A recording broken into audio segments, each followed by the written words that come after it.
Fala galerinha, hoje eu estou aqui com o mestre Felipe, né, criador de Karandor, jogador com Nag, né.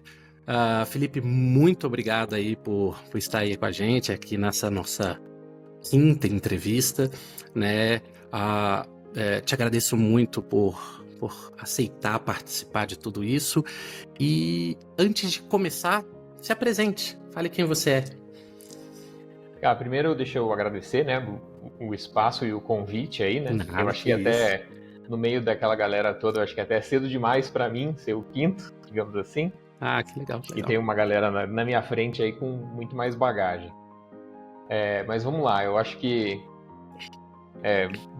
durante a minha jornada de RPG aí, eu acabei virando um ex-jogador, mestre, com base em algumas experiências aí de mesas fracassadas. Olha só, olha só. E no famoso estilo, mestrei porque não tinha mestre e alguém precisava mestrar, e eu acabei começando a estudar isso para formular, e no fim todo mundo tem uma historinha para contar, né? Legal, Então legal. eu acho que é basicamente isso, assim, com base no RPG é isso. Se eu fosse falar de mim, eu acho que eu sou, ao contrário do que a maioria falou aí, que é uma eterna criança, eu sou um eterno velho desde criança. E isso é maravilhoso. Eu estava falando Eu acho hoje com o que pessoal, ser velho é bom demais. eu sou velho desde criança, as coisas têm que ser do meu jeito, é isso que funciona, eu vou seguindo o que funciona.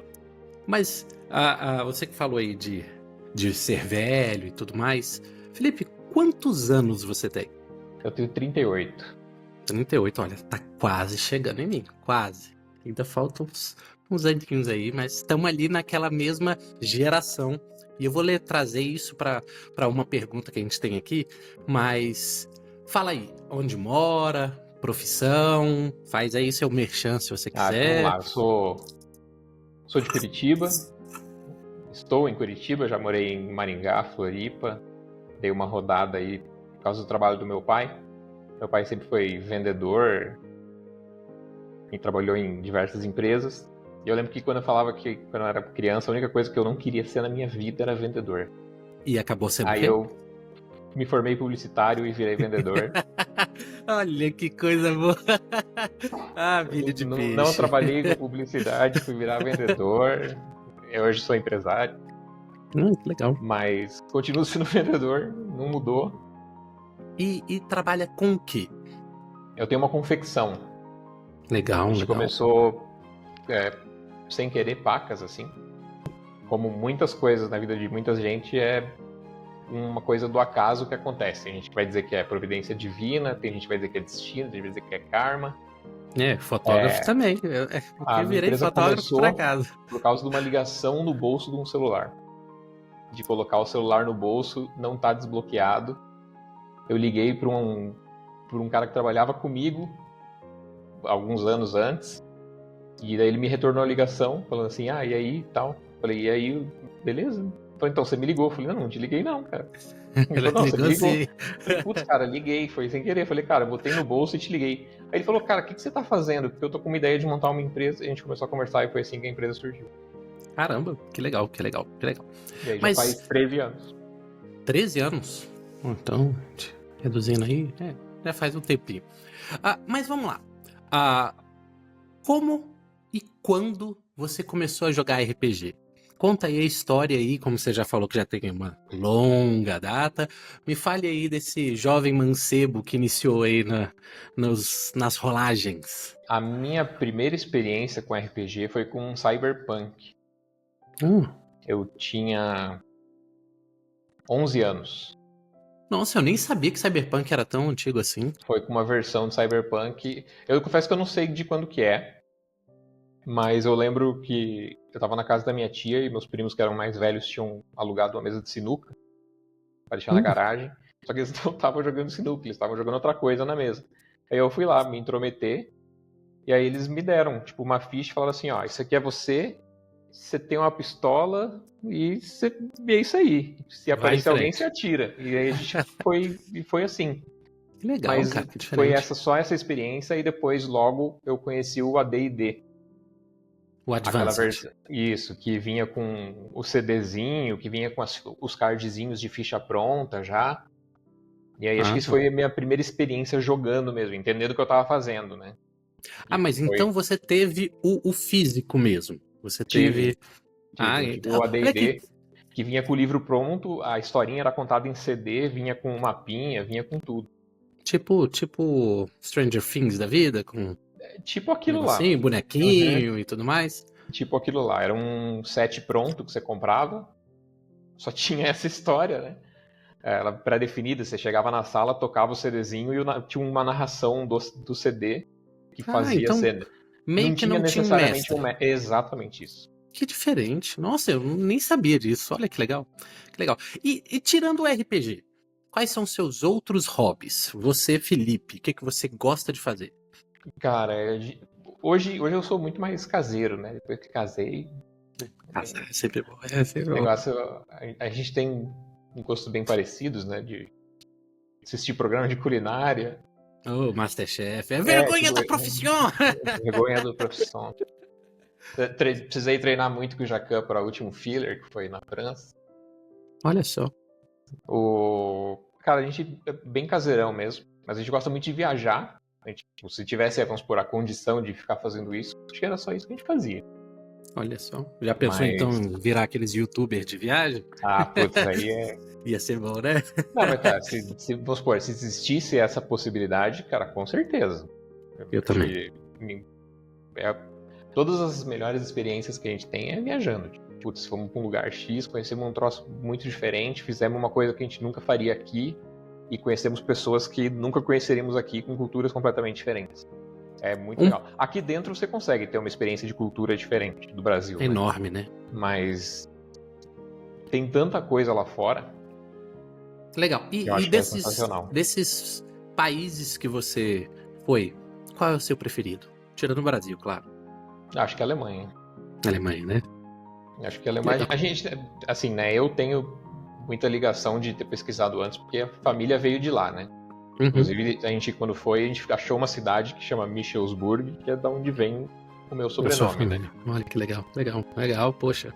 Eu recentemente também estive em Portugal e tem também é interessante como lá as cidades são todas, pelo menos para mim, para minha concepção, parece que é tudo cidade de interior, até as cidades grandes deles. Porque elas são um pedacinho aqui, aí você anda e tem um pedacinho de outra cidade ali, é muito legal.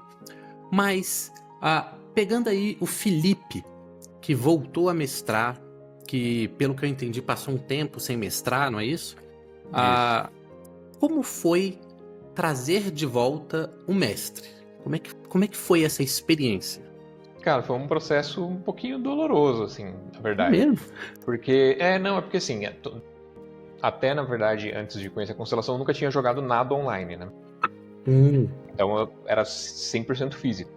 E eu sempre fui meio lento para essas coisas de tecnologia, tipo, jogar com plataforma e tudo mais. Tanto que, tipo, jogo de computador mesmo, eu não tenho nada. Não sei mexer nada em computador. Olha só, não imaginava. Não imaginava. O negócio é videogame, o negócio é old school controle, mesmo. Controle e é isso aí. Mas, então foi um processo um pouquinho lento, assim, porque eu pedi muita ajuda pro Guto, né?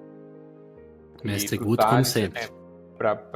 Precisaram me ajudar ali com ferramenta e com ideias. O Thales é um gênio do Albert, né? Sim. Ele me deu 1 milhão de dicas. E aí foi o que fez a mesa funcionar, assim. Eu tava bastante, tipo, bem broxado mesmo de voltar a mestrar. Mas por quê? Por causa da dinâmica do computador? De ter que transformar isso em digital? Ou, minha vida é outra, minha vibe é outra, eu tô num momento da minha vida diferente? Não, acho que é questão de experiência mesmo. Eu falei, eu entrei nesse negócio de mestrar sem querer muito, assim, falei, cara, não sei se era isso que eu queria fazer, né? Eu joguei e eu mestrei muito mais Mundo das Trevas, né? Tipo, Lobisomem e Vampiro, a Máscara. A Máscara. Que é, digamos, acho que se for colocar no total, é o que eu mais joguei na vida, foram esses sistemas. Aí quando a gente veio pro D&D, eu tinha uma mesa que eu jogava pré-pandemia, e a pandemia parou essa mesa, e a gente não voltou mais, e a gente não achava a mesa pra jogar. E eu falei, cara, foda-se, eu tenho um cenário meio pronto, eu vou montar vou terminar de escrever. E eu fiquei 2 anos escrevendo, quase a pandemia inteira. Olha só.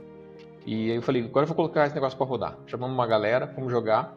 E a experiência de jogar e mestrar é muito boa, confesso. Cara, você poder, tipo, contar a tua história pros outros e ter pessoas que vão ajudar a moldar essa história do ponto que você... até onde você colocou ela ali no papel.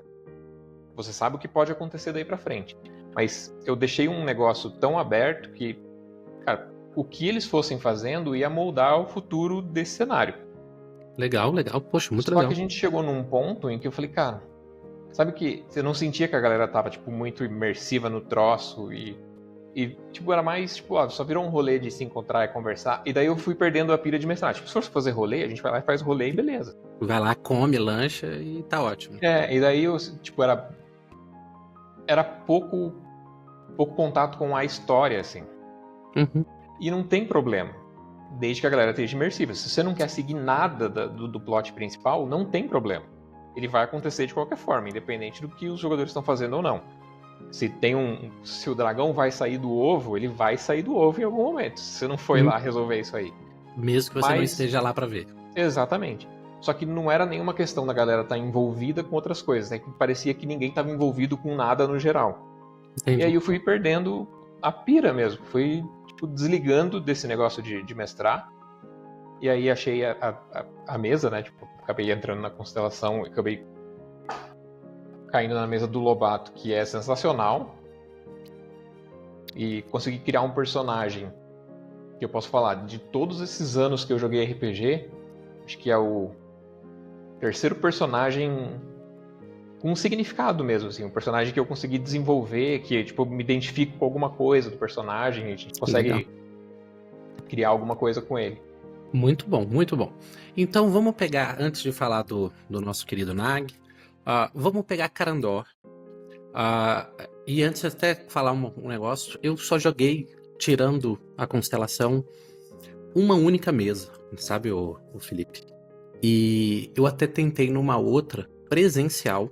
A primeira minha foi online e foi, cara, assim, surreal. Eu já até falei para os mestres da constelação que eu admiro todos eles, mas o cara que mestrou para mim, o cara beira ao ridículo, cara ridículo, entendeu? E se tornaram grandes amigos meus. Eu ir num casamento, entendeu? De um dos membros da mesa. E eu tentei jogar online, ou presencial, com um grupo de amigos meus. Eu, né, era jogador. Não durou 3 sessões, cara. Porque a gente sentava e a galera, assim... E eu sou um cara que eu sou muito focado. Você vê que eu fico ali e a galera levantava, ia no telefone, aí ia comer e o negócio não desenvolvia. E quando eu percebi, o mestre, ele também já não estava muito afim de mestrar, porque ele se esforçava muito. O cara também é muito bom. Mas esse grupo estava mais interessado em bater papo do que jogar. Aí acabou. A gente continua se encontrando, entendeu? Mas como rolê, entendeu? Vamos comer a pizza, pá, e vamos fazer isso. Mas a mesa mesmo nunca andou pra frente. Aí eu até encontrei com ele recentemente, ele falou, poxa, eu queria narrar, mas o pessoal... Eu falei, cara, arranjou outras pessoas, né? Qualquer coisa você me chama aí que o Daniel sempre gosta de um RPG, vou de Aldrich. Vou de Aldrich. Mas vamos lá. Do multiverso. O que inspirou você a criar Karandor? Não falo mestrar RPG. Como que foi esse processo criativo seu para a criação desse mundo específico?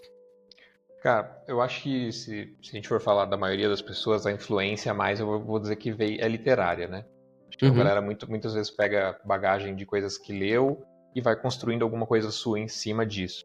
Sim. Eu acho que, além dessa questão, eu tenho um negócio muito musical. Tipo, eu escuto muito música o dia O inteiro. passarinho me contou que você tocava também, né? Eu toco bateria, eu tinha uma banda. E aí, às vezes eu ia pegando pedaços de músicas de às vezes bandas novas, porque as músicas que eu escuto sempre, eu já conheço a letra, às vezes já tenho alguma referência, mas às vezes eu escutava música nova, tipo, graças a, sei lá, às rádios que a gente tem aí por música, né? Aham.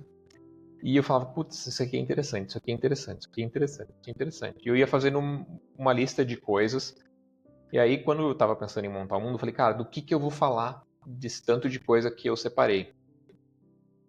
E a gente tem muita coisa que é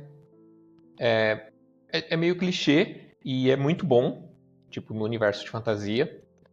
E aí, das referências que a gente tem aqui mesmo, de filme que a gente gosta, de livro que a gente gosta, eu falei, cara, eu acho que eu quero falar sobre...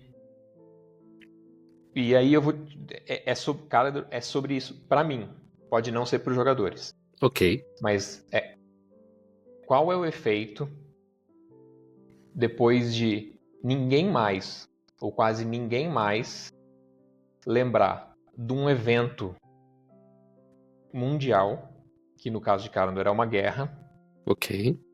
para as pouquíssimas pessoas que depois que todo mundo se esqueceu, não se esqueceram disso. Ah, que interessante. Eu tô entendendo o que você tá falando, né? Pra quem não sabe, eu estou em Carandor também. Ah, e eu tô entendendo o que você tá falando. Tipo assim, para quase ninguém essa guerra existiu. É um pedaço da história. Entendi. Mas o quanto a opinião das pessoas que passaram por ela e estão aí ainda depois de séculos, como o NPC que vocês encontraram, que é a Emiliana, o quanto o poder dela, depois de 1000 anos, pode influenciar ou não esse mundo. E os Entendi. personagens. Se a gente for usar um exemplo aqui, né, de trazer para o mundo real, tipo, daqui a muito poucos anos, a gente não vai ter ninguém que esteve vivo durante o Holocausto, por exemplo, a Segunda Guerra. Sim, sim, sim. Porque quem nasceu naquele período, Tá daqui a poucos no tempos, final de vida. já está no final de vida. Então, e vai virar história. Mas vamos supor que a gente tivesse, sei lá, 10 pessoas, 15 pessoas, muito influentes no mundo, que são atemporais. E passaram por isso. Entendi. Tipo, qual seria a opinião dessas pessoas sobre esse evento? E qual a influência que elas podem gerar no mundo, ou pelo menos no caso de Karandor, nos personagens, para que eles tomem uma atitude com relação a isso. Ah, que legal, que legal. Poxa, muito legal, muito legal. Ah, e nesse mundo, né, você usa como base o D&D, né? Sim. Mas tem alguma raça? Isso já é perguntas de algumas pessoas, tá? Já existe alguma raça que foi criada por você? Ou não? Você pegou e falou assim: eu vou fazer baseado no D&D, então tudo que tem lá tá canonizado no livro. Não. Tem coisas que não estão canonizadas no livro. Por sinal, o cenário que vocês encontraram, os dois, o tal do guardião do portal do Reino Férico ali, que é aquele lobo espectral, é uma coisa que eu inventei. Se ele existe no livro, passou batido por mim.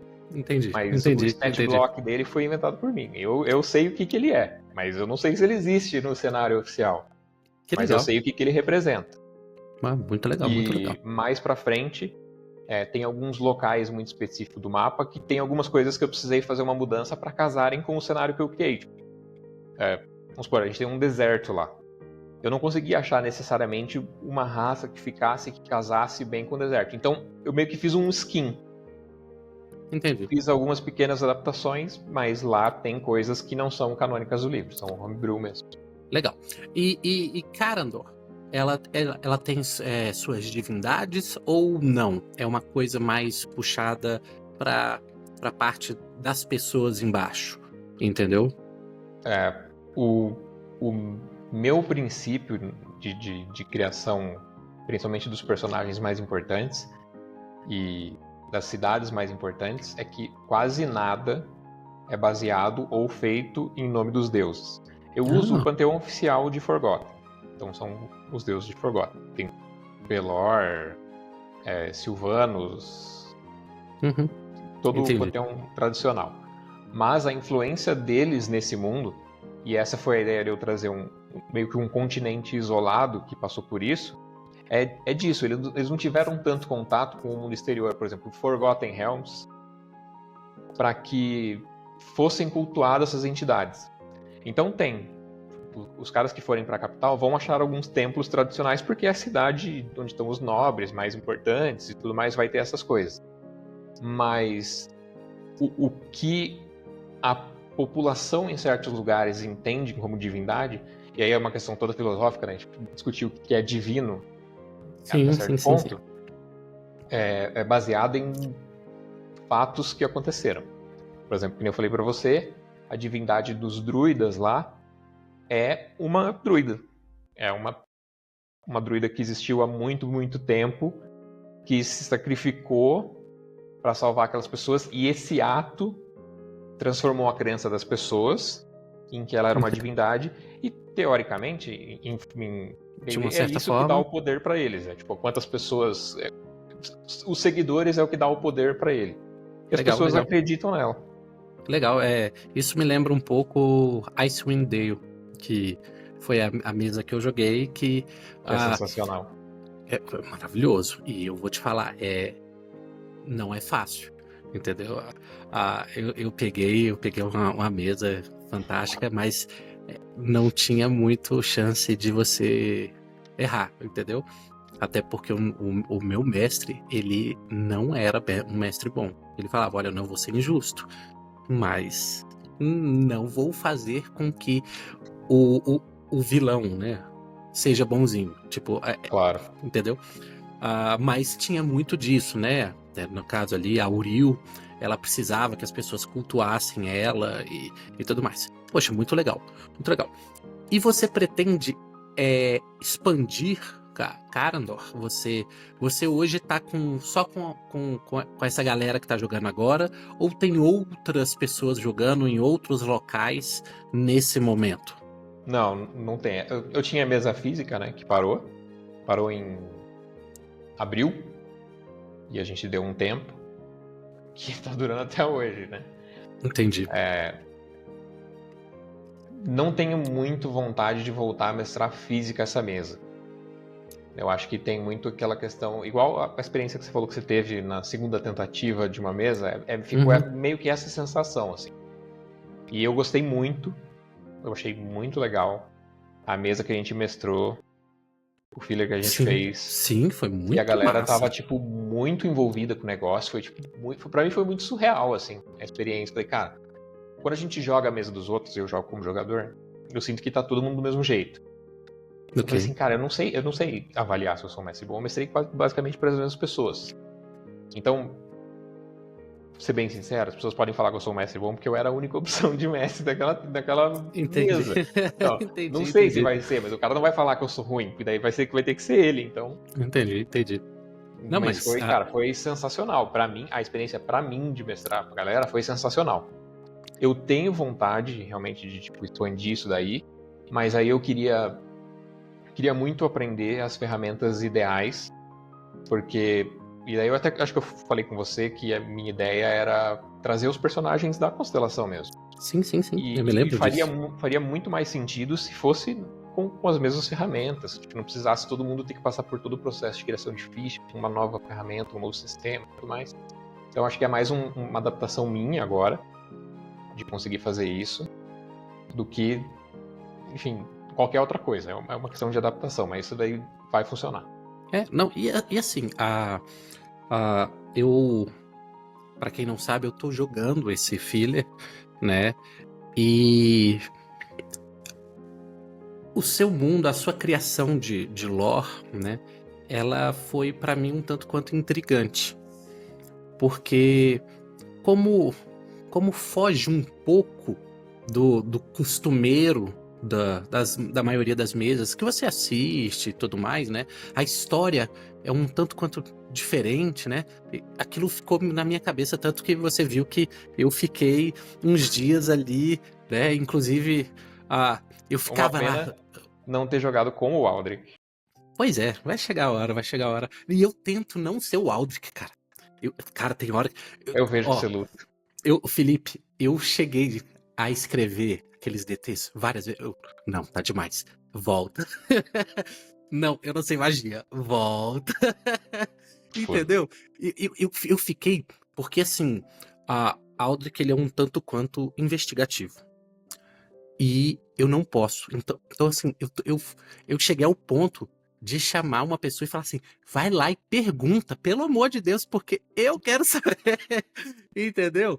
Porque é uma coisa que eu tô interessado, inclusive eu abro aí pra você, eu estou esperando a parte, né, a continuação, porque. Verdade, né? Eu falei ah, que eu ia fazer fim de semana e não fiz. não tô falando do DT, eu tô falando da mesa. Eu Ah, tô, tá. eu tô falando da mesa. Porque é intrigante a mesa. Ela faz você querer um pouco mais. Então eu deixo aí publicamente aí o que eu já escrevi pra você no Eu particular, agradeço. né? Mas voltando, que eu vou me empolgando com mesa e tudo mais. Tem uma pergunta aqui muito especial. Você não acha um tanto quanto preconceituoso não ter coisas para seres de 4 patas, como centauros ou seres de múltiplas patas, na construção do seu cenário e nos desafios que enfrentam? Eu não sei quem foi, tá? É, Quem tá acho. reclamando. É, fica difícil, difícil. Difícil. São tantas pessoas possíveis. Não é, mas ó, fica tranquilo você que escreveu aí, porque eu não vou contar pra ele, tá? Não vou conseguir identificar a pessoa. É, fica complicado, né? O, o centauro que vai na taverna, aí depois tenta procurar um banquinho para sentar no meio da mata, é bastante complicado.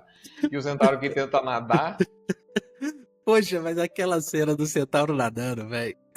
Eu tive que voltar pra rir, cara, porque eu fiquei imaginando, eu falei assim, gente, não, eles não estão fazendo isso. cara, é um centauro nadando. É Muito um bicho bom. que deve pesar aí, sei lá, seus 400 quilos, 600 quilos, não sei, tentando nadar.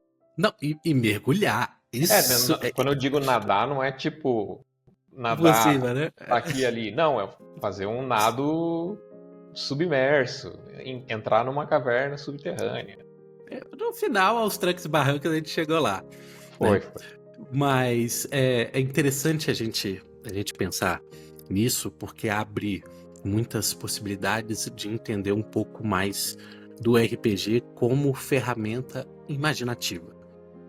Para você, o RPG ajudou alguma vez em você, fora do universo do RPG, a ter a capacidade de interpretar um personagem ou ser um mestre? Fez diferença para você na sua vida? Acho que completamente. Quando eu era criança, eu era tipo. A gente usa um termo que a gente fala que é bicho grilo, né? Uhum. Que é. Cara, não falava nada, eu escondia atrás das pernas dos meus pais, era difícil falar com gente nova e tal. Que legal. E, querendo ou não, todos esses vamos chamar de jogos, né? Mas o RPG no geral, os jogos de tabuleiro de mesa, eles meio que faz parte do jogo você ter uma interação social. Ou você está agindo como um personagem, ou você precisa conversar com alguém para ter alguma informação, você precisa conversar com o mestre para ter alguma informação. E querendo ou não, é uma ferramenta de desenvolvimento de social, uma ferramenta de desenvolvimento de comunicação. Então, acho que como eu comecei muito cedo, tive muita experiência, com o passar do tempo virou fácil para mim. A gente Que legal. até fica zoando aqui que em Curitiba eu sou um dos poucos que dá bom dia nos elevador, Olha no só, prédio, olha só. no rolê. É muito fácil de eu falar com as pessoas. Muito Poxa, fácil. que legal. Legal, e assim, é interessante ver, sabe, Felipe, porque essa pergunta eu repito em todos os mestres. E a resposta é sempre a mesma. Eu aprendi a ser mais eloquente, porque eu tinha que interpretar alguma coisa. E é sempre assim, eu comecei como jogador, depois me tornei mestre. Você vai ver, amanhã vai sair a do Thales, e o bicho grilo que você falou vai estar lá com outra frase. Você vai ver. Assista que você vai ver. Mas então a gente tem aí Karandor, um universo que você criou foi durante a pandemia? Ou Foi, não? começou um pouquinho antes, mas foi. Começou um pouquinho antes, quando eu ainda tava jogando nessa mesa que parou, porque eu gostava muito do cenário. Falei, cara, puta, ele criou um mundo dele. que apesar de ser meio compacto, tipo, é muito foda. E ele consegue tipo, contar as histórias do jeito que ele quer, posicionar no mapa geograficamente, tipo, o que cada ponto representa e contar a história daquele ponto ali quando precisa. Tipo, eu acho que eu quero um troço assim também. Daí comecei devagar. Aí a pandemia só fortaleceu, né? Daí todo mundo teve mais tempo. Karandor ela foi influenciada pela pandemia? Em Karandor, tem traços daquele momento que nós vivemos ou não? É 100% fora. É uma boa pergunta. É assim, eu acho que não. Na construção, não. Mas tudo a gente vai adaptando, né? Uhum. Então, eu assisti a entrevista do Guto e ele falou um negócio que é muito verdade, né? Às vezes você escreve um troço que há 2 anos atrás parecia perfeito e hoje ele está ultrapassado. Não porque a história está ultrapassada, é porque o momento passou e falar disso dessa forma hoje talvez não faça mais tanto sentido. Tem coisas diferentes para falar. Então pode ser, sim, que subconscientemente eu tenha mudado alguma outra coisa por causa disso. Mas nada foi pensado por causa disso. Entendi. Interessante. Interessante, ó. É até uma coisa pra você pensar, né? Será que... Eu falei, cara, será que eu fiz alguma mudança que tem a ver com isso? Legal. Você já tem o final de Karandor na sua mente ou não? Eu já vislumbrei alguns finais já. Porque qual que é meu pensamento, né? As coisas vão acontecer nesse cenário, independente dos jogadores fazerem ou não as coisas que eu pretendi. Eu criei uma sequência de fatos, então eu sei o que vai acontecer em determinado espaço de tempo. Ok. E se os jogadores fizerem outras coisas, eu vou ter outras sidequests, outras missões, né? Mas essas coisas vão acontecer de qualquer forma, a não ser que nessas coisas aleatórias que eles estão fazendo, eles acham um jeito de bloquear isso, as coisas vão acontecer. Como no filler que eu dei pra vocês, basicamente 2 escolhas muito claras. Se vocês fizessem outra coisa, não tinha problema. Mas basicamente o que eu falei pra vocês é, ou vocês vão procurar cura em um lugar X, ou vocês vão atrás da guilda e descobrem com eles uma outra cura. Ou o que é isso aí e resolve. Sim. Lembro disso. Então assim, vocês optaram por ir na ilha buscar a cura. Então, quando vocês foram fazer isso, a guilda, os caras que fugiram, foram fazer outra coisa.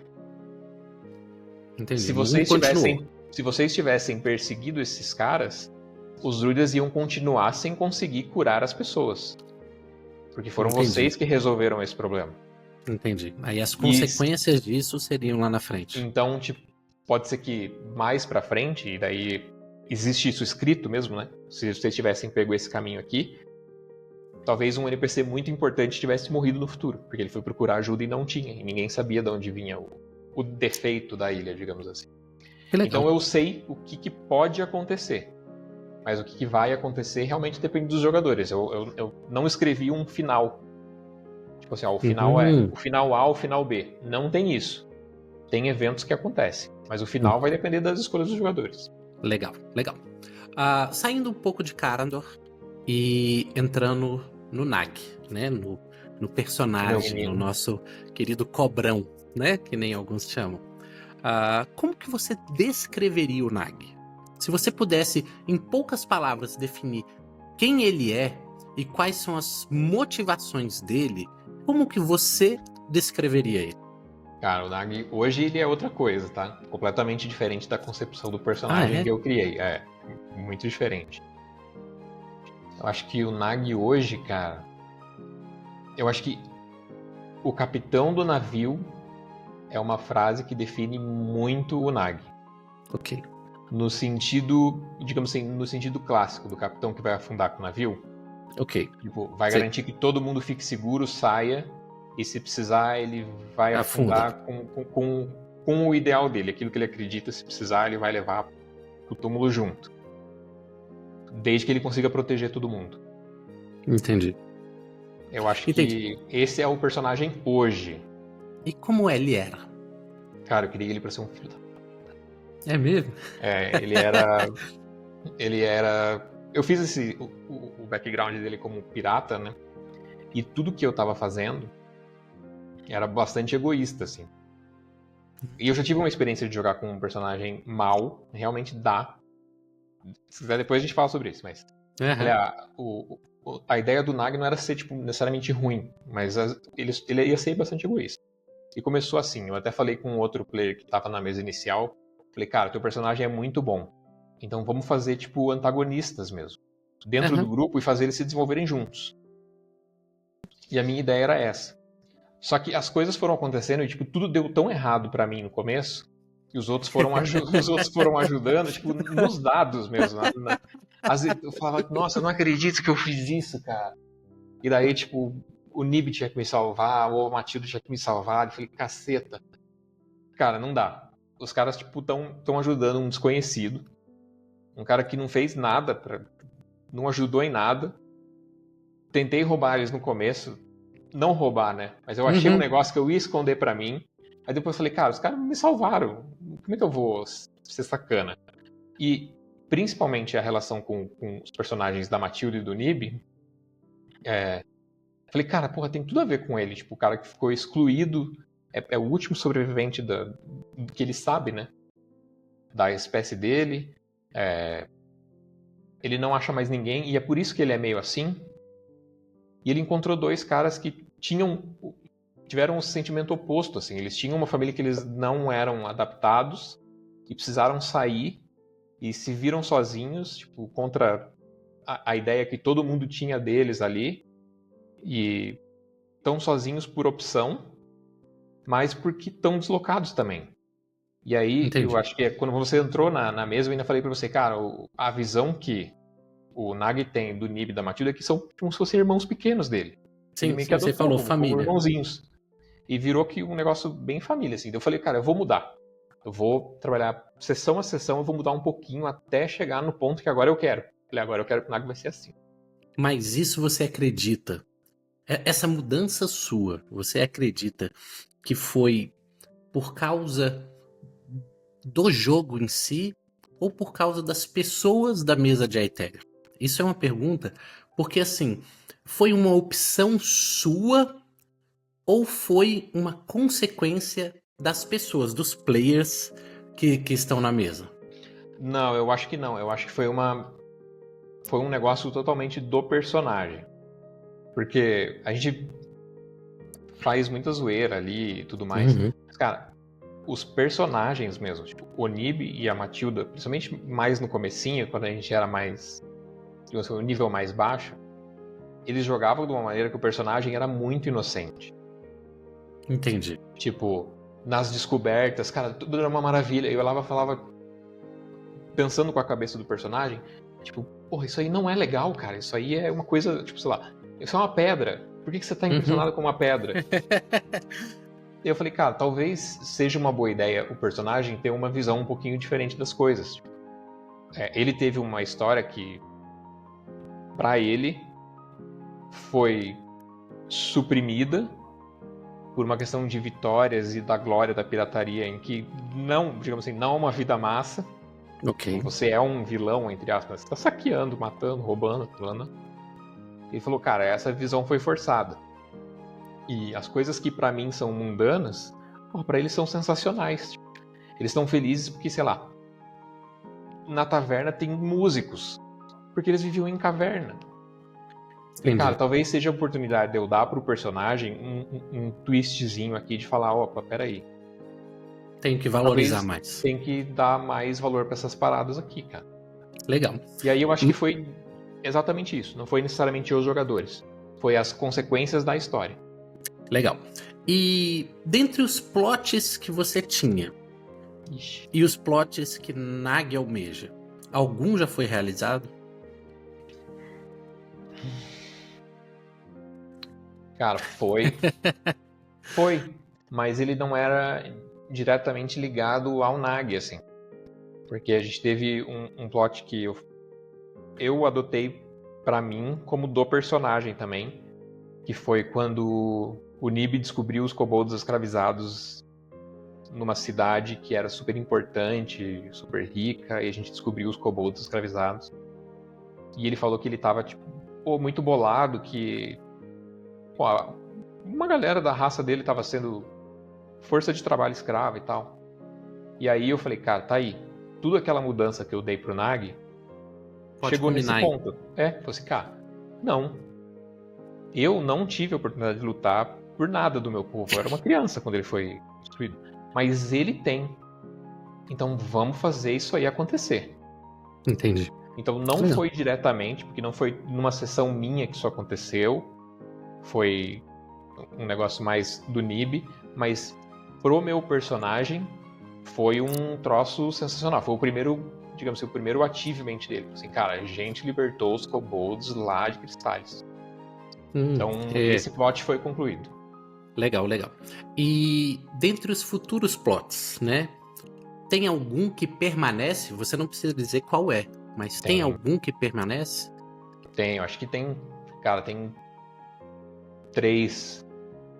Tem três coisas aí que eu acho que são uma de médio e duas de longo prazo, velho.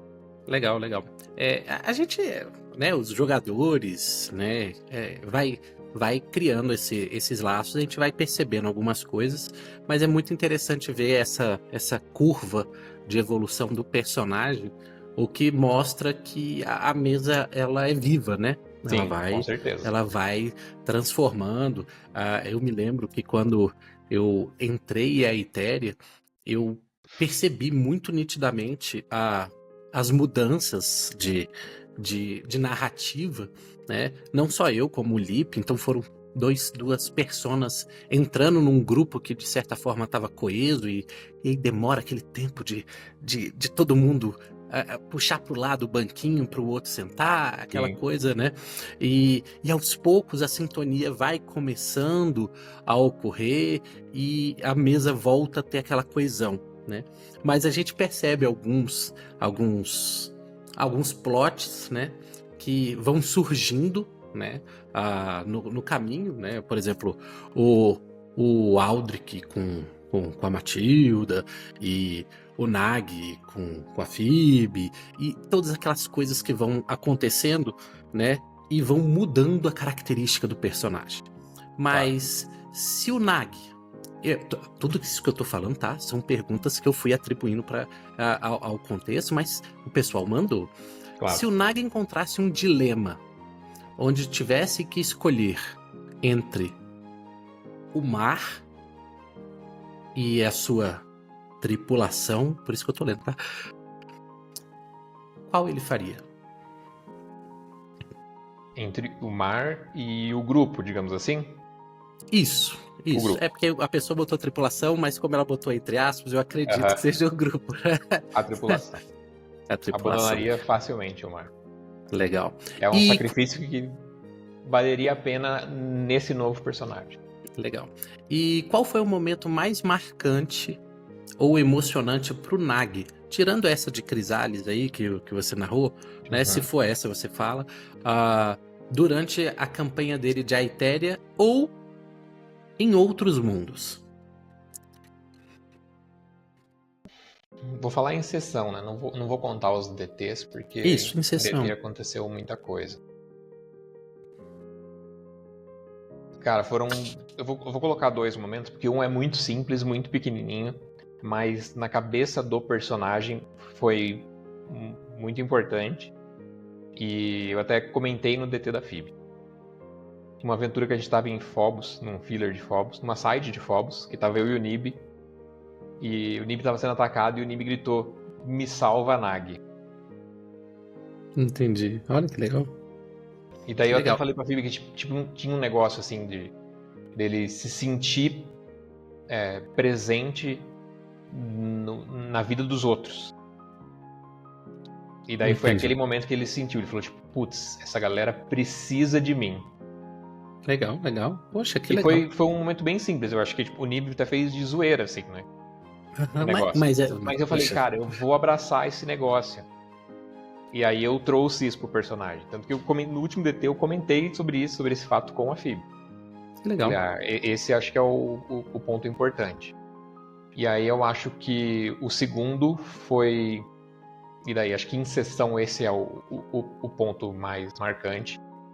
que foi quando o espectro assumiu, né, o Nag, e ele acordou de volta com a adaga Foi de naquela. Vulcan, a adaga amaldiçoada, esfaqueando a menininha da casa.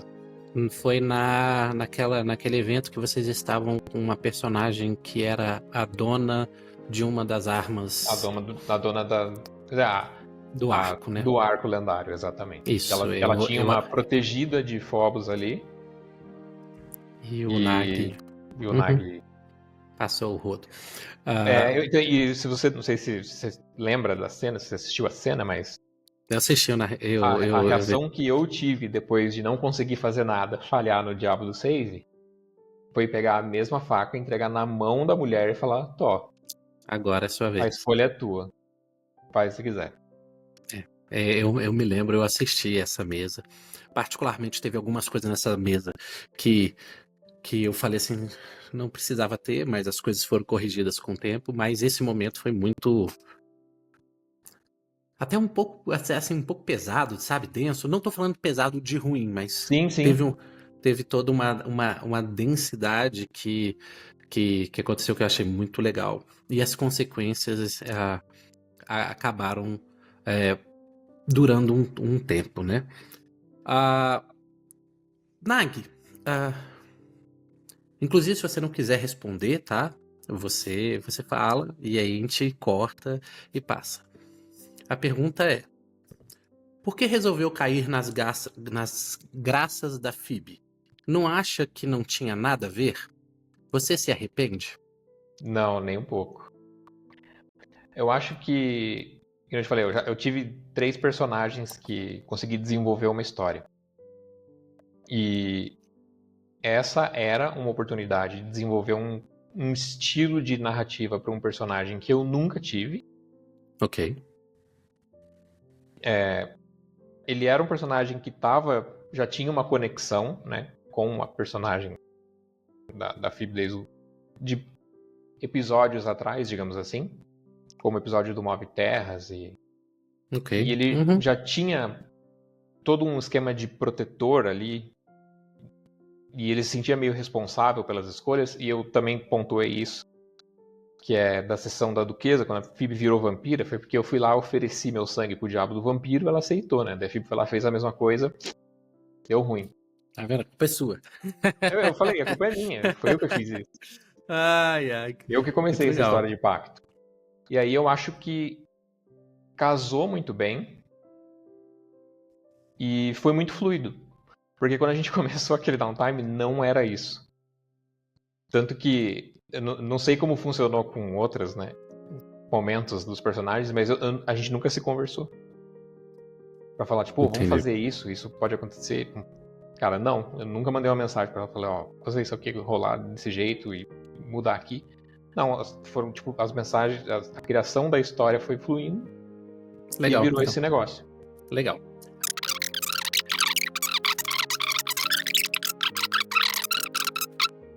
E se esse plot acabar? Pra vocês tudo bem? Você veria o Nag, por exemplo, infelizmente o Nag tem que ir pro mar e a Phoebe tem que ir pra terra e essa cisão acontecer. Pra você, jogador, eu sei que tudo bem, mas pro Nag, como seria para o Nag? Não, eu confesso que eu já pensei umas 3 ou 4 situações já. Assim, cara, já imaginou se chega nesse ponto isso acontece? Tipo, porque é super novo, né? A sessão que a gente tá no momento que parou na metade é um dia depois, é meio dia depois disso acontecer. É verdade, então, é verdade. Pra gente então, não, mas pra ele. Pra gente não, a gente tá rolando faz tempo, mas pro personagem é um troço, tipo, ele tá deslumbrado ainda. Tanto é que o bicho não tem nada de CA e ele se encheu na frente lá, falou, não, sai, deixa que eu vou na frente aqui. Vai morrer, rapaz, vai morrer. Não. Mas o esquema é, dependendo de como for a cisão, vai terminar mal. Olha só. Entendi. Mas pode terminar mal, tipo, num negócio do tipo, Como se fosse uma separação e... que precisou, tipo, cara, não tem o que fazer. É o melhor pros dois cenários das duas pessoas seguirem caminhos diferentes, beleza. Ou pode terminar muito mal no sentido de, tipo, cara, alguém vai pagar. Olha só. Tipo, Olha só. quem forçou a acabar, sabe? Quem é o culpado. No Entendi. sentido de procurar uma razão que não seja própria. Entendi. Aham. Desculpa, chutei o brinquedo do meu filho. Então, Mas acho que é eu isso. entendi. Então, pra ele, eu entendo que é muito novo, né? Então ainda tá naquele fogo, né? No fogo na chama. O fogo fica uma coisa meio sexual, não é essa a ideia. Mas aquela sensação muito forte, né? Uhum. Isso mudaria o plot dele? Isso faria com que o Nagi mudasse novamente? Acho que sim. Olha que legal. Provavelmente. Quer dizer, provavelmente não. Mudaria sim. Tanto que eu já falei que a primeira coisa que eu mudei foi o jeito com que eu vou jogar os combates. Ok. Já mudei. Eu reestudei um pouquinho, porque eu sempre tentei ficar meio que Na dando um defensiva, suporte controle. Uhum. e ajudando a galera que tá mais na linha de frente. Eu já não vou mais agir dessa forma. Olha só. Eu falei, cara, não faz sentido pro cara que quer proteger o grupo em si, mas principalmente um elemento dele, se preocupar com todo mundo. Eu vou dar esse pontinho de egoísmo do tipo, putz, preciso ajudar aqui e ali, eu não vou nem pensar, eu vou aqui direto. Sim. Não, isso aí é super lógico. É família. Então, Eu entendo. nesse ponto eu já mudei. Mas o plot em si, cara, completamente. Pode mudar totalmente. Olha só que interessante. Mas seguindo as perguntas. O que você acha do personagem... Desculpa, deixa eu voltar. O que você acha do Mestre Lobato? E se fosse para você mudar algo em Aetéria, o que você mudaria? É umas perguntas meio Cara, difíceis, né? o Que Lobato é nada vale. sensacional, cara. O Lobato tem uma mente muito rápida. Tem. Ele é genial no improviso. Eu sei que ele prepara as sessões e tal, mas é impossível se preparar para a mesa de Aetéria. Impossível. Sim. O que a gente faz lá é impossível o cara estar 100% preparado. E o Lobato é muito monstro no raciocínio rápido, em como ligar os personagens e tudo mais. E acho que de todos os mestres que eu já tive, o Lobato é o cara mais interpretativo e mais eloquente com os NPCs e com o cenário dele. É interessante isso mesmo, cara. Ele é O Lobato muito... vive o NPC, cara. É muito rápido, cara. Ele é muito rápido. É muito rápido. E a gente conseguiu fazer o Lobato já ter diálogos com ele mesmo que são muito bons. Porque você fez um cara que estava nessa ponta conversar com o cara que estava naquela ponta, colocou os dois frente a frente, e ele consegue fazer o troço funcionar. E é difícil, assim. Eu mesmo, mestrando, cara, eu não consigo fazer metade dessa mudança de persona que o Lobato faz, né? É impossível. Pra mim é impossível. Mas o bicho é genial nisso daí. E a construção do cenário, cara, de Aetéria, pra mim, ela é bem diferente. E eu vou até falar que eu acho que a adaptação do Aldrich e do Lippe foram relativamente fáceis até, se você considerasse que eles pudessem ter ido pra Phobos, por exemplo. Sim. Porque é um mundo tão cheio de coisa e tão cheio de coisa bizarra. A gente conversou com uma placa, a gente deu bala com a placa de direções para ela mostrar o caminho pra gente. Então, Quando você cara, fala, fica até estranho. chegou um cara com um gato aqui, cara, só chega. Já teve coisa muito mais estranha nesse rolê aqui, então é facinho para colocar junto aqui. Ih, não, tá tranquilo. Eu acho que o cenário do Lobato num mundo que é relativamente pequeno é super rico, super rico. Legal. E com milhões de plots. Legal. O que o Nagi... Não, agora. O que o Nag acha do personagem Lip? Não Felipe. O que o Nag acha do personagem Lip? Bom, pro Nag, o Lip ainda é um gato filhote, né? O Ele Nag não não viu sabe o que crescendo, né? aconteceu, o Nag não É sabe o que verdade. rolou. Mas eu acho que a visão do personagem sobre o Lip é que o Lip tá perdido.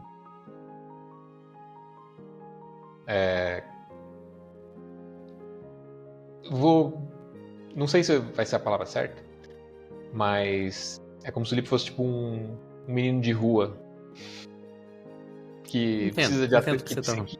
que precisa de atenção e faz bagunça, faz coisa errada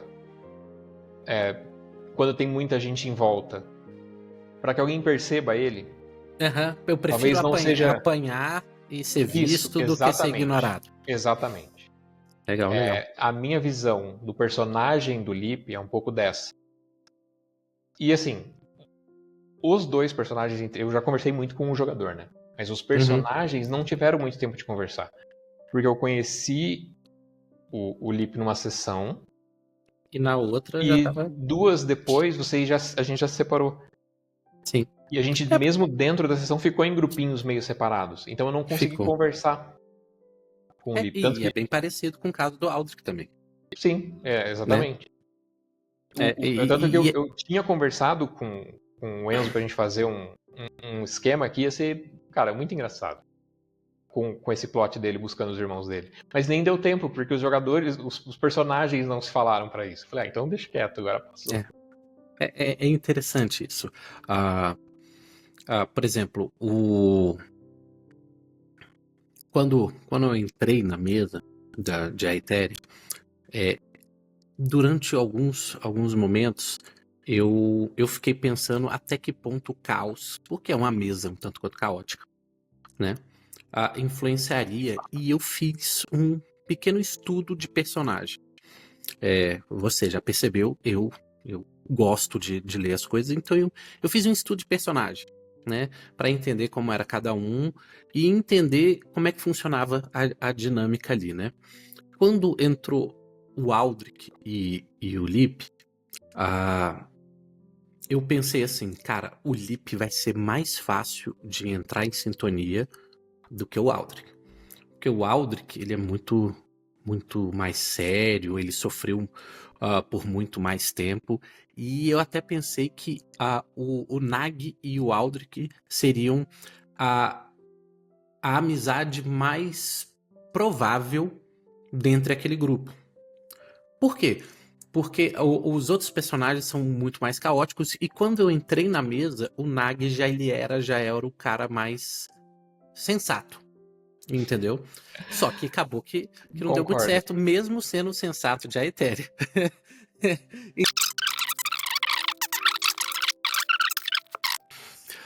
Outra pergunta pra você. Ah, se você tivesse. Se você fosse perder o Nag, vamos supor que Nag morreu. Eita, a gente já tá 1 hora e tanto. Ah, Não tem problema. se Nag morrer, você já tem outro personagem pronto? Não. Não tem um personagem pronto. Porque, cara, é muito difícil fazer um personagem pra Ethereum. E assim, hoje pra mim é difícil fazer um personagem que não seja o Nag. Por Porque quê? ficou muito ligado ao personagem. Tipo assim, sabe aquele negócio assim de não dar azar? Tipo, se eu fizer um personagem ele vai morrer e eu não quero que ele morra, Sei. então eu Sei, não vou sei. fazer. Porque a hora que eu falar assim, putz, eu fiz, aí vou precisar dele, então eu não vou fazer. Mas eu acho que justamente a evolução que o Nag teve como personagem e que eu acho que eu tive que ter pra acompanhar, que, caralho, é difícil escrever com você e com a Phoebe, hein? Puta merda. É muito difícil escrever com vocês dois. Eu tô me segurando, cara, naquele A VP, bagagem de cara. vocês é difícil, cara. E aí, porra, eu tô tirando leite de pedra lá naqueles textos lá. Mas é Mas, bom, cara, muito mas bom. ajuda, e desenferruja muito. Como eu falei, a palavra que eu mais usei no processo de voltar a mestrar foi que eu tava muito enferrujado. E com o Uhum. Nag em sessão, cara, fiz um personagem que não pensa muito. Então eu só fazia, falava e vai. E Arroi! aí, precisei, Vamos. né? Então, teve toda essa construção aí. Então, eu acho que por uma opção desse desenvolvimento que rolou e por eu estar numa outra mesa testando uma mecânica com esse tipo, eu faria um bardo hoje. Legal. Porque, e a gente eu conversei com o Vixe sobre isso, né? O bardo não precisa ser tipo o cantor lá, e ele não precisa ser malandro, que a gente vê Assim como o tantos ladrão não outros. precisa. O ladrão não precisa rogue roubar todo mundo do grupo toda vez que o grupo para pra dormir, todas essas Aham. coisas. Então eu acho que eu faria um bardo muito no esquema do Tyrion Lannister. Aham, sei. Você já tinha até comentado isso, né? Eu falei, cara, eu acho que esse talvez, porque nunca tive um personagem assim, apesar de jogar com um personagem que o status é o carisma, né, que é o feiticeiro, eu nunca fui o cara porta-voz ali, o negócio assim, mas desbloqueou um troço ali, todos esses DTs e as interações com os personagens. Legal. Voltar a mestrar, falei, cara, acho que eu tentaria, vou fazer um bardo nesse rolê aí. Que legal, que legal, que legal. Espero que não morra, tá? Eu Ouviu, também espero Lobato? Eu espero que não morra. Deixa a gente voltar. Mas não agora, né? Não, e assim, eu vou te ser honesto. Eu sempre penso naquele negócio, se for pra morrer, que tem um significado muito grande pra história, sabe? Sim. Tipo, justifique a morte. Vamos supor, não, vai salvar o grupo. Sabe aquele final de filme que o cara ele faz assim e vai embora? Porque o D&D ele é pra ser estereotipado. Sim, com entendeu? certeza. É pra ele ser assim. Mas tem a sua galhofa ali. E assim, eu aprendi que talvez essa seja uma das coisas que o pessoal mais gosta. Entendeu? O anão, ranzinza. Precisa ser ranzinza? Não. Mas é legal? Mas é legal. O clichê faz muito bom, cara. O clichê faz muito bom, cara. Ele, nessa narrativa de universo de fantasia, ele te dá... mudando só um negocinho, eu fiz um curso uma vez, um cara falou pra mim que muita gente reclama de... Como é que é o nome? Como é que é o termo? Liberdade... Não é liberdade, é bloqueio criativo. Limite criativo. Você está limitado criativamente. Cara, o limite criativo, ele é bom. Ele não é necessariamente ruim. Porque se você não tem muita referência do que você vai fazer, você fica às vezes perdido. Você se perde. E aí você vai, isso faz aquilo, e o troço fica sem coesão. Se você tem uma linha para seguir, mas dentro dessa linha você consegue ter suas nuances, cara, você consegue fazer um troço muito coeso e muito bom. Então você ter, tipo, o elfo que parece meio snob ali, cara, tem tanta coisa que dá pra você criar nisso. Você ter o anão que é meio turrão ali, meio ranzinza, que gosta de mexer com pedra. Cara, é sensacional. Tem tanta história legal pra contar em cima disso. Vai falando que eu só vou ligar aqui porque a minha luz eu acho que dali da frente. Eu acho que esse negócio do clichê é muito bom. E voltando à entrevista que você teve com o Guto, a gente fala muito do esquema do D&D trazer esse negócio da gente querer ser o herói, né? Sim. De resolver problema e tal. Cara, o dia a dia da galera, a vida ela já te cobra tanto. Que é bom, né? Todo mundo, vou estar aí com uma boa parcela da população, tá feliz com a vida que tem, uma galera não tá feliz com a vida que tem, mas tem coisas que você não pode fazer. O mundo real te limita em muitas coisas. Sim, com certeza. E eu vou te falar, vou usar um exemplo bem prático. Às vezes você tá na rua, você vê, sei lá, tipo, um cara agredindo uma mulher. Às vezes não é de você ir lá se intrometer. E às vezes, cara, não tem o que você possa fazer. Porra, sei lá, vamos chutar aqui, né? Milhões de casos na TV aí. Pega um cara, sei lá, armado, batendo na mulher, o cara morreu. Brutamontes. Cara, você vai mexer lá? Digamos assim, seria o certo a se fazer, né? Isso não pode acontecer. Mas às vezes não é de você. Você vai lá, chama a polícia, faz outra coisa, faz uma muvuca lá e resolve. Mas o mundo de fantasia te permite ser esse herói. Tipo, o RPG te permite solucionar problemas e tipo, transferir alguma coisa no universo, de ter um senso de realização que você não consegue ter no mundo real. Interessante. Então, puxando do negócio de mestrar, todo mundo tem uma história para contar. Todo mundo tem. Se você vai contar ela como mestre, como personagem, tanto faz. Você consegue transferir muita coisa que você queria viver Se você tiver conexão com o teu personagem, você consegue fazer. Cara, o senso de realização não é tão diferente assim. Mas será que é isso que é tão cativante? Eu acho que sim. Eu acho que tem uma frase que eu ouvi uma vez que é: seja bom, porque todo mundo tá lutando uma batalha sobre a qual você não sabe nada. Então, tipo, às vezes você vai lá e dá um... Tipo, putz, a menina errou teu troco no mercado e você respondeu de uma forma escrota. Cara, você não sabe se ela errou teu troco porque, tipo, puta, a mãe dela tá no hospital. Você não sabe se, tipo, ela bateu o carro que ela pagou a primeira parcela, ela tem mais 12 anos pra pagar de parcela de carro, ela não sabe o que ela vai fazer. Você não sabe. É. E eu acho que muitas dessas frustrações do dia a dia, você, cara, numa mesa conversando, se divertindo, fazendo o teu personagem evoluir, cara, você desafoga. Terapêutico. É terapêutico mesmo. Terapêutico. Massa demais.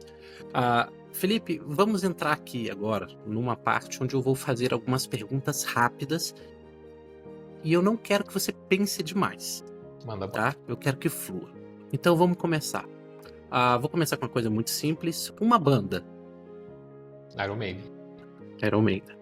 Um filme. Exterminador do Futuro 2. Nossa. Uma música de filme. Uma música de filme. De filme.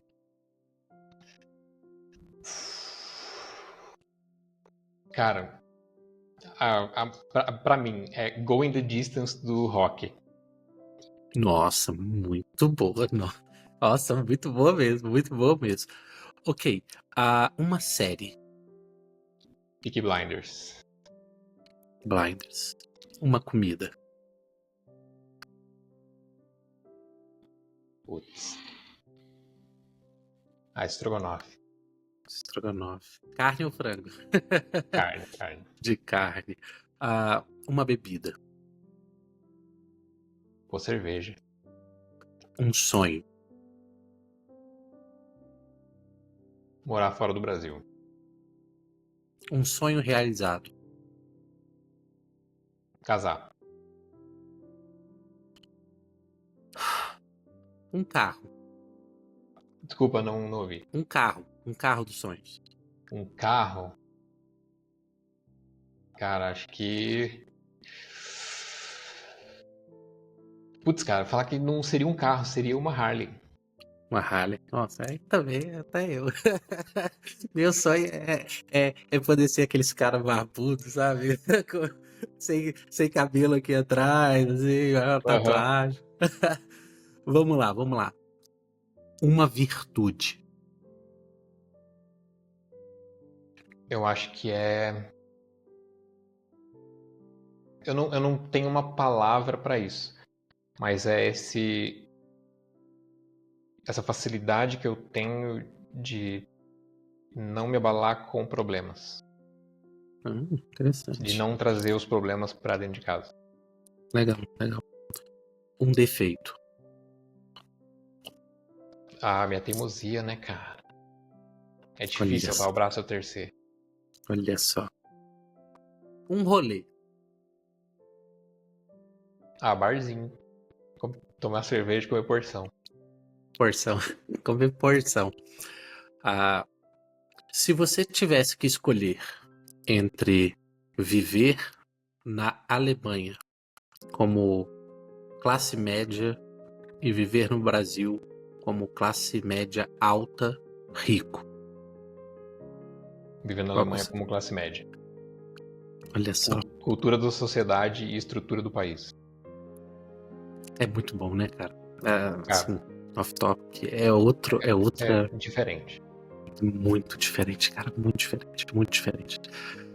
Para finalizar, se você pudesse escolher um outro mundo da constelação, qual seria? É pesado, né? Putz, pro personagem ou pro jogador? Personagem.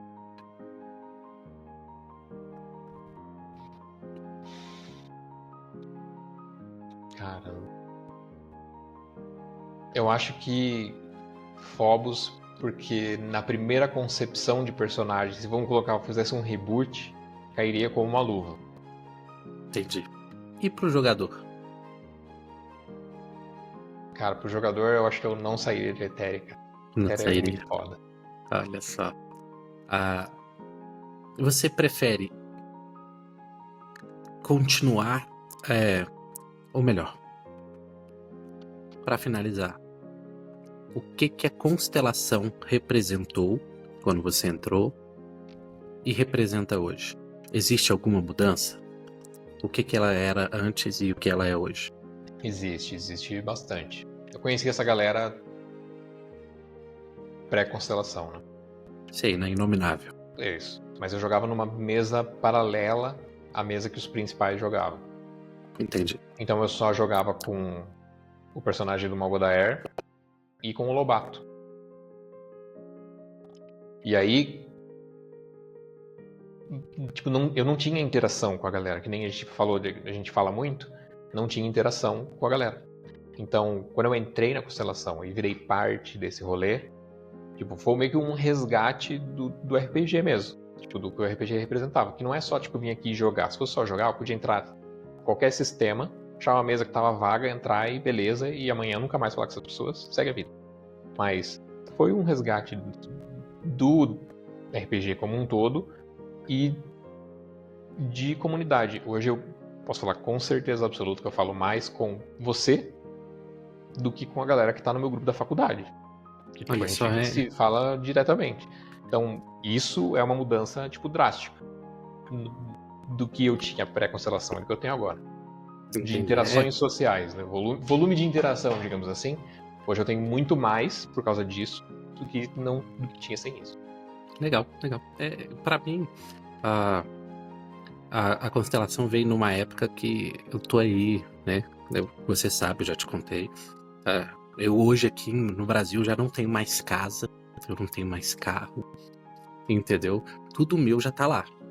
Eu não fui por causa do acontecimento com meu filho e tudo mais, e por mais que a gente tenha uma infraestrutura hoje boa, a gente tá em outra terra, e lá nós estaríamos, entre aspas, só a gente. Sim. Entendeu? Então, nesse momento da nossa vida, nós achamos melhor ficar aqui com avós, tios, tias, para dar toda assistência. Mas era pra gente já ter ido, entendeu? Era pra gente já ter ido, a gente já tem passaporte, a gente já tem. A minha esposa já tem cidadania, já tá tudo lá. Já tem NIF, já tem uns caramba 4, né? E como aconteceu justamente naquela época, eu já tinha meio que finalizado a maioria dos meus trabalhos aqui, né? Principalmente de casamento, não peguei nada de casamento, essas coisas, e fui finalizando. E aí eu tava numa época meio ao limbo, sabe?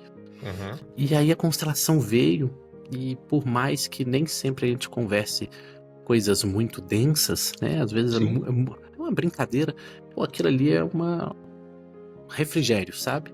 Claro, com certeza. É muito legal, muito legal. Eu vou finalizar, Felipe, te agradecendo pela oportunidade, pela conversa. Nós estamos aí há quase 1h30, meu Deus, falando. Já daria pra ficar mais. Putz. Não, essa é a primeira de muitas, depois a gente faz mais. Inclusive, você tá dentro do Papo de Velho, que é um projeto que eu tô fazendo. Tá ótimo. Entendeu? Eu tô dentro desse papo desde que eu tenho uns 7 anos de idade. Eu já tenho até, deixa eu até te falar, em off. Não, depois quando eu terminar aqui a gravação. Te agradecer pela oportunidade, por você ter tido o prazer de nos presentear aí, ou melhor, nos dar o prazer de nos presenteando com esse tempinho, contando mais de Karandor, contando mais de Nag e de Felipe, né? Espero que seja a primeira de muitas, que Nag e Aldrich se encontrem, que Felipe e Daniel se encontrem, e que a gente consiga aí andar e perdurar, que essa mesa que a gente tem aqui dure bastante tempo. Nem sempre as ideias entre os personagens vão dar certo, mas eu espero que aqui fora a gente tenha aí toda uma amizade super coerente, super densa, né? E que ela se consolide conforme o tempo for passando.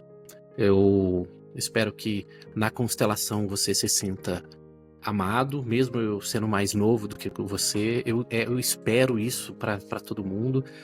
Espero um dia a gente sentar. Eu não bebo cerveja, né? Mas eu vou beber com você, eu vou sentar, a gente vai rir, Falei, quando a vier gente pra vai se cá, divertir. tem gengibirra, tem água da serra de abacaxi, tem todas essas Nem coisas sei o pra você que é experimentar aí, ó. gengibre. Nem sei o Aí, que é ó. gengibre. Vai ter que vir pra saber, ué. Olha só, o cara não dá nem spoiler. Meu Deus, verdade. Pra todo mestre eu pergunto. Um spoiler que você pode contar de Carador. Que você pode contar. Se não puder, você conta mesmo assim. Que eu posso contar? Vamos lá, vou dar 2 aqui.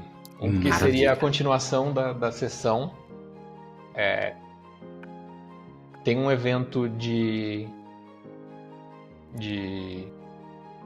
magnitude mundial Olha só. no dia do festival. Do Festival das Estrelas, que é o aniversário do Lotker. Sim. Tem um evento. Independente do que os personagens estiverem fazendo, eles vão passar por isso. Olha só. E o outro é que tem mais gente viva desde a guerra. Não é só a Miriam. Não, esse segundo aí, eu já meio que achava, entendeu? Eu li e reli um monte de vezes aquele DD, porque você escreveu algumas coisas nas entrelinhas. Na primeira vez que eu li, aí não, pera, mas o que ele tá tentando dizer aqui? Aí não, por exemplo, a Goblinzinha lá, ela é mais velha do que a estrutura ali daquele cenário. Uhum. Porque ela tá num outro plano, ela tá num outro reino. Mas digo, dentro deste reino, excluindo os outros planos, ainda tem gente que passou pela guerra. Olha só. Então ainda tem gente que se lembra. Ainda tem gente que se lembra. E é essa a ideia da campanha, do cenário inteiro. Se os personagens não acharem essas pessoas, elas vão fazer o rolê delas de qualquer forma. Legal. Muito massa, muito massa. Fico muito feliz. A gente finaliza por aqui. Espero que a gente se encontre novamente. Tá bom? Cara, foi sensacional. Deixa eu só agradecer, que foi muito massa. Acho que, como eu falei, obrigado por ter me escolhido tão cedo. Acho que talvez tivesse outras pessoas na frente aí. Tem uma galera com muito mais bagagem, como eu falei, mas, cara, foi sensacional. Eu acho que ter esse espaço pra gente falar dos personagens que criaram, dos mundos que cada um criou. Acho que tem muito mais gente aí que tem mundos próprios e ainda não colocou fora do papel. Eu acho que esse papel que a gente faz aqui de falar as experiências e do porquê que a gente fez as coisas e de como que a gente fez, meio que dá o gatilho para que essas outras pessoas consigam fazer e colocar fora do papel as ideias delas. Acho que é super importante dentro desse contexto que a gente usa a constelação. Maravilha, cara. Poxa, eu fico muito feliz, lisonjeado até. Mas é isso, deixa eu te contar uma última coisa antes de... E aí